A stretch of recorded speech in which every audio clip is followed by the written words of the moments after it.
Hello student, welcome to the Let's Crack Nursing. So today's topic is immunity and ये exam purpose से आपके nursing purpose से बहुत important topic है. तो चलो आज हम इसी के बारे में डिस्कस करते हैं एंड इसके बारे में हम ब्रीफली तो नहीं पढ़ेंगे, लेकिन हाँ जितनी चीज़ें हम कवर करेंगे इसमें वो आपके एग्ज़ाम पर्पस, आपके नॉलेज पर्पस के लिए बहुत ज़्यादा इंपॉर्टेंट है. एंड सबसे पहले हम जानेंगे क्या डेफिनेशन.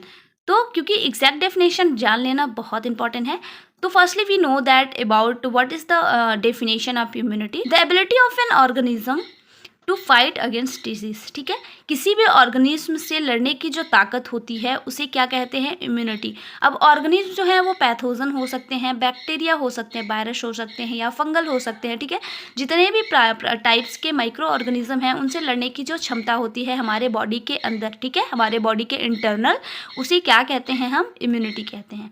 ओके, नेक्स्ट हम देखेंगे कि कौन कौन से ऐसे कारक हैं जो कि इफेक्ट करते हैं किसको? इम्यूनिटी को. ठीक है, उसे अप एंड डाउन करने में बहुत ज़्यादा फैक्टर का काम करते हैं. तो हम देखेंगे फैक्टर इन्फ्लुएंसिंग इम्यूनिटी. ठीक है, तो फर्स्ट जो कारक है, जो फर्स्ट फैक्टर है वो है एज. सेकेंड जो है वो है जनरल हेल्थ. एंड थर्ड जो है वो सेक्स बहुत ज़्यादा मैटर करता है आपकी इम्यूनिटी के लिए. एंड नेक्स्ट है हार्मोनल इलनेस.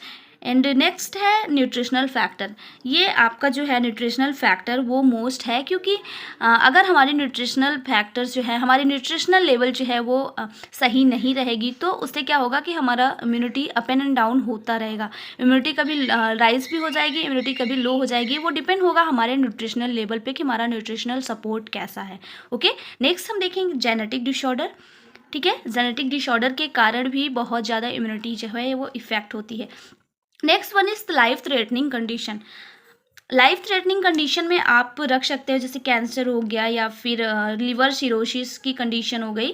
ये सब कारण क्या होते हैं? बहुत ज़्यादा इन्फ्लुएंस करते हैं इम्यूनिटी को. या एचआईवी हो गया. ओके, ये एचआईवी में डायरेक्ट जो है वो इम्यूनिटी लॉस होने लगती है. उसके बाद है सीवियर इन्फ्लेमेशन. अगर इन्फ्लेमेशन भी है तो वो कारण बनेगा इम्यूनिटी को लॉस करने में. ओके, अब हम नेक्स्ट देखेंगे कि हमारी जो इम्यूनिटी है, हमारे बॉडी में प्रेजेंट इम्यूनिटी कितने प्रकार की हो. ओके, तो अब हम बढ़ते हैं क्लासिफिकेशन ऑफ इम्यूनिटी. तो बेसिकली जो इम्यूनिटी होती है वो टू मेजर टाइप में होती है. The first one is innate immunity and second is acquired immunity. Innate immunity को हम नेचुरल इम्यूनिटी भी कहते हैं. अगर आपको नोट्स चाहिए तो प्लीज़ नोट्स का स्क्रीनशॉट ले लें आप. अगर हो सकेगा तो मैं इसका पीडीएफ भी नीचे प्रोवाइड कर दूँगी. तो हम इनेट इम्यूनिटी को नेचुरल इम्यूनिटी के नाम से भी जानते हैं. नेचुरल क्यों? क्योंकि ये प्रेजेंट होती है got at the time of birth. ठीक है, इनेट इम्यूनिटी बर्थ के टाइम में प्रेजेंट होती है थ्रू द जेनेटिक फैक्टर. ठीक है, हमारे बॉडी में जो जेनेटिक फैक्टर हमारे मदर्स, हमारे पेरेंट्स से मिलते हैं, हमारे पेरेंट्स जो जेनेटिक फैक्टर होते हैं उनके कारण जो इम्यूनिटी हमें मिलती है वो होती है इनेट इम्यूनिटी. ओके, नेक्स्ट है एक्वायर्ड इम्यूनिटी. इसे हम एडेप्टिव इम्यूनिटी भी कहते हैं और ये हमें कब मिलती है? Gain after birth. ठीक है, तो एक्वायर्ड इम्यूनिटी का आप शॉर्ट में समझ लें कि गेन आफ्टर बर्थ. हमें जो बर्थ के बाद जो हमें इम्यूनिटी मिलती है उसे हम क्या बोलते हैं? एक्वायर्ड इम्यूनिटी या एडेप्टिव इम्यूनिटी. ठीक है, एंड नेक्स्ट हम यहाँ पे दो चीज़ें मैंने आपके लिए लिखी हुई हैं नोट की तहत, तो आप इसे चाहें तो इसे ऐड कर सकते हैं अपने नोट्स में. तो फर्स्ट हम जानेंगे एंटीजन क्या होते हैं, सेकेंड हम जानेंगे एंटीबॉडीज़ क्या होते हैं. Any substance that include allergen that stimulate production of antibodies in body. Antigen क्या होते हैं? एक ऐसे सब्सटेंस जो कि हमारे बॉडी में प्रेजेंट होते हैं, एलर्जन होते हैं जो कि क्या करते हैं? एंटीबॉडीज़ के प्रोडक्शन को स्टिमुलेट करते हैं. ठीक है, एंटीजन की वजह से ही हमारा जो एंटीबॉडीज़ है वो स्टिमुलेट होता है. स्टिमुलेट का मतलब होता है राइज होना, अधिक होना. ठीक है, स्टिमुलेट करता है. ठीक है, तो एंटीजन क्लियर है. उसके बाद हम देखेंगे एंटीबॉडीज़ क्या होती हैं. तो एंटीबॉडीज़ होते हैं immune substance that produced by plasma cells in response of antigen. Antibodies are gamma globulin molecules commonly known as immunoglobulin. ठीक है, तो एंटीबॉडीज़ क्या होती हैं? इम्यून सब्सटेंस होती हैं जो कि हमारे प्लाज्मा सेल्स से प्रोड्यूस होती हैं, प्लाज्मा सेल्स से बनती हैं.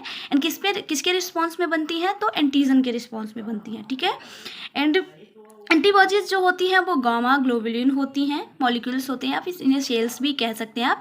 और इनका जो कॉमनली नाम है, इनको हम अलग नाम से भी जान सकते हैं, वो है इम्यूनोग्लोबुलिन. ठीक है, ये चीज़ आप याद कर लेना कि एंटीबॉडीज़ को इम्यूनोग्लोबुलिन के नाम से भी जानते हैं, क्योंकि कभी कभी ना एंटीबॉडीज़ ना लिख के इम्यूनोग्लोबुलिन लिख देता है. ठीक है, ये चीज़ें आपको क्लियर होनी चाहिए, तभी आप इम्यूनिटी को अच्छे से समझ पाओगे। ओके, तो हमने जान लिया क्लासिफिकेशन ऑफ इम्यूनिटी। तो अब इसे क्लासिफाइड करके भी हम देख लेते हैं कि हमारे जो 2 टाइप्स के इम्यूनिटी थे तो उनमें सब डिवाइडेशन है या नहीं। ठीक है, द फर्स्ट वन हमने पढ़ा था इनेट इम्यूनिटी। तो उसके बारे में तो हमने जाना, ये नेचुरल होती है, जेनेटिक फैक्टर के कारण होती है। ठीक है, इसमें कोई भी अदर क्लासिफिकेशन सब क्लासिफिकेशन नहीं है। सेकेंड वन है एक्वायर्ड इम्यूनिटी। एक्वायर्ड इम्यूनिटी जो है वो 2 टाइप्स की होती है। The first one is active and second one is passive. ठीक है, अब एक्टिव एंड पैसिव में भी 2 क्लासिफिकेशन आता है। The first natural and second जो है वो आर्टिफिशियल, एंड आपके पैसिव में भी नेचुरल एंड आर्टिफिशियल आते हैं। ठीक है, तो एक्टिव का जो नेचुरल है वो किससे मिलता है? Exposure to infection agent. ठीक है, तो ये किससे होता है? जो नेचुरल होगा वो अगर आपकी बॉडी में कोई इन्फेक्शन एजेंट जो है वो एक्सपोजर कर रहा है, प्रेजेंट हो रहा है, तो उस टाइम पे आपकी नेचुरल इम्यूनिटी जो है उसके अगेंस्ट काम करना स्टार्ट कर देगी। ठीक है, उसके बाद है आर्टिफिशियल। आर्टिफिशियल इम्यूनिटी तब काम करेगी जब आपका नेचुरल इम्यूनिटी जो है वो काम नहीं कर रही है, तो आपको क्या करना पड़ेगा? इम्यूनाइजेशन लेना पड़ेगा।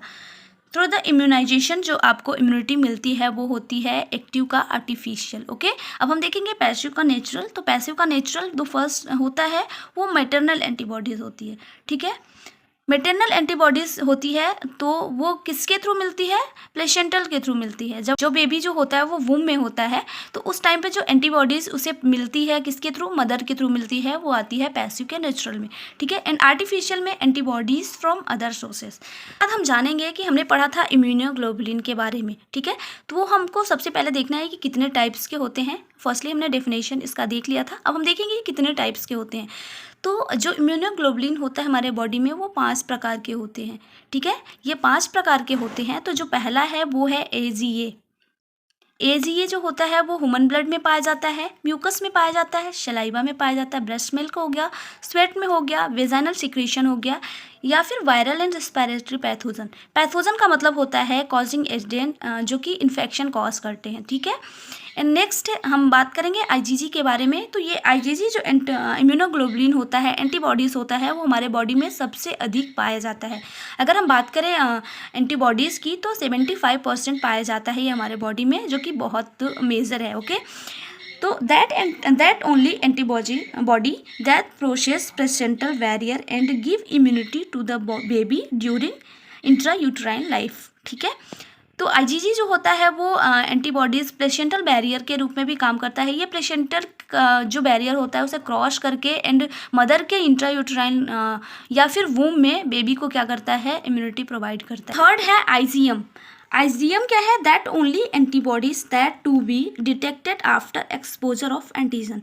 तो IgM जो होता है वो 10% पाया जाता है, एंड ये हमें तब पता चलता है जब हमारे बॉडी में कोई भी एंटीजन प्रेजेंट हो या फिर एंटीजन का एक्सपोजर हो चुका। नंबर है IgE, responsible for hypersensitivity and allergen reaction and cause mast cells to release histamine.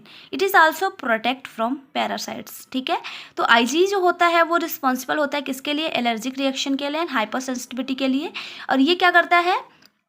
Mast cells को बनाता है, कॉज करता है, जिससे क्या रिलीज होती है? हिस्टामिन रिलीज होती है, जो कि एक तरह से एंटीबॉडीज़ का काम करती है। ठीक है, और ये क्या करता है? साथ साथ प्रोटेक्ट करता है किससे? पैरासाइट से। ओके, एंड नेक्स्ट है 5th number IgD। It is antibodies that help differentiate B lymphocyte.